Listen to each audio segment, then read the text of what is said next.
Sharon, the girl who never got to be herself. She was only 6, a tiny girl with bright eyes and a smile that made people soften instantly.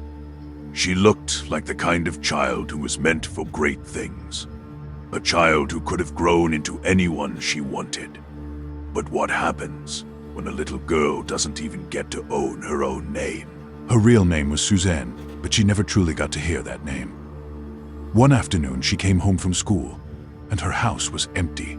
Her toys gone, her mother gone. The only person there was a man, Franklin Delano Floyd. He looked down at her, smiled strangely, and said, "From now on, I'm your father." Little Suzanne didn't understand.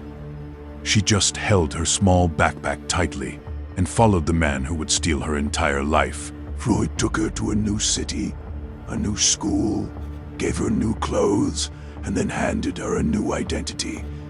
"Your name is Sharon now." She was 6. She didn't question it. She simply became Sharon, because that's what children do. They survive. They adapt.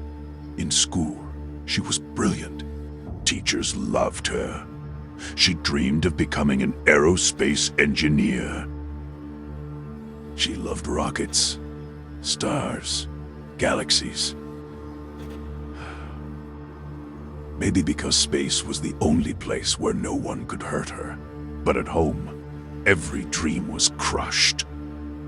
Every smile had a shadow behind it. Her friends thought Sharon was quiet and shy.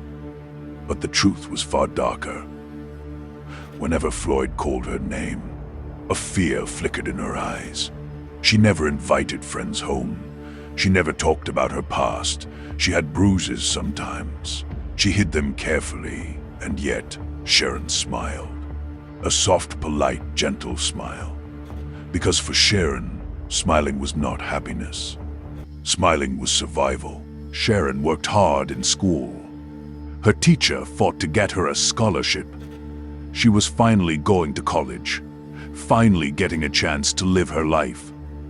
She ran home excited, holding the letter that could change everything. Floyd read it and slapped the paper out of her hand. "You're not going anywhere." The next morning, he pulled her out of school completely. Her dream died without a sound. By her late teens, Sharon had a baby. She worked odd jobs, slept little, and lived every day under Floyd's control. Yet even then, she was kind, sweet, gentle. One night, a co-worker heard her whisper, "I've never known who I really am." That one sentence carried her entire shattered life. In 1990, on a quiet morning, Sharon was seen crossing a road. Witnesses later said it didn't look like an accident. It looked like someone pushed her. Her body was found on the side of the highway, still silent, but for the first time, away from Floyd. The official report said accident. But Sharon was never an accident. Her whole life was a crime. After her death, Floyd disappeared with her son. Years passed before the FBI found him.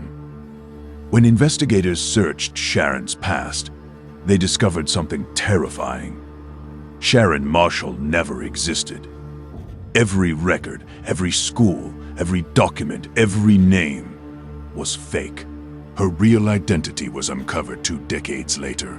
She was Suzanne Marie Sevakis, a missing child kidnapped by Floyd when she was just a little girl. He changed her name, changed her life, changed her future, stole everything she could have ever been. And the saddest truth, Suzanne died without ever knowing her real name. Sharon, Suzanne, whatever name you choose, she was a girl who could have become anything. A scientist, an engineer, a mother with a happy life. Instead, her story became a reminder. Sometimes the most dangerous person in your life is not a stranger in the dark, but the one who claims to be family. Suzanne Sevakis was real, but the world only got to meet her after she was gone. She was the girl who never got to be herself.